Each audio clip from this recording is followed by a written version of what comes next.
Idol, may namatay bang isang malaking isda sa panahon na yun? Sagutin mo. Boss, sa tanong mo na yan, halatang wala ka rito sa Pilipinas nung panahon ni Tatay Digong na siya ang presidente ng Pilipinas. Baka nasa ibang bansa ka kasi hindi mo alam eh. Anyway, sasagutin kita kasi malit lang naman na bagay yan at andyan ka nakasuporta sa mga vlog ko. Respeto na lang din. Alam mo boss, nung panahon ni Tatay Digong, marami pong namatay na mga big fish. Bibigyan kita ng isang pangalang malaki, Espinosa, at iba pa dyan sa probinsya, no? Sa Visayas, ng mga drug lord.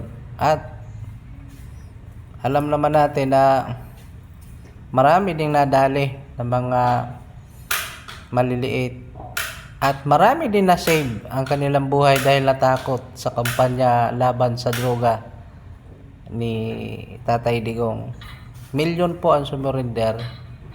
Kaya nung mga panahon na yun boss, share ko lang sa'yo, hinarang meron mga iilang umalma dahil siyempre pinagalaw na ng mga sindikato ang mga tao. Gumastos na yun para matigil ang war on drug dahil alam nila pati sila mahahagip talaga, mayayari din talaga sila. Bukod doon, sira ang kanilang negosyo. Pero kung ang tatanungin nyo boss, hindi ako pabor doon na itigil yung war on drug. Kasi alam nyo, malaking bagay yan para sa atin mga boss, na para maging safety tayo sa oras ng ating pagpasok sa trabaho, pag uwi ng trabaho, o di kaya kahit natutulog tayo sa bahay, wala tayong pangamba. Kasi matitinong utak ng tao. Alam nyo ba yung drugs? Sabi nga ni Tatay Digong, yan yung ginagawang battery. Yan mga chemical dyan. Ikaw, suyupin mo nga kung di ka babuang. Diba? So, yun lang. Para sa akin, di man naubos ni Tatay Digong yung mga addict, drug lord, at least nabawasan. Ngayon boss, ako naman magtanong, papipiliin kita.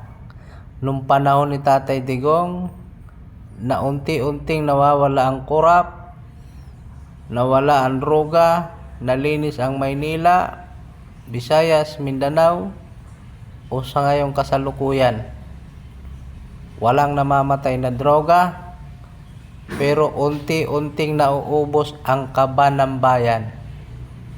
Pakisagot din po. Salamat.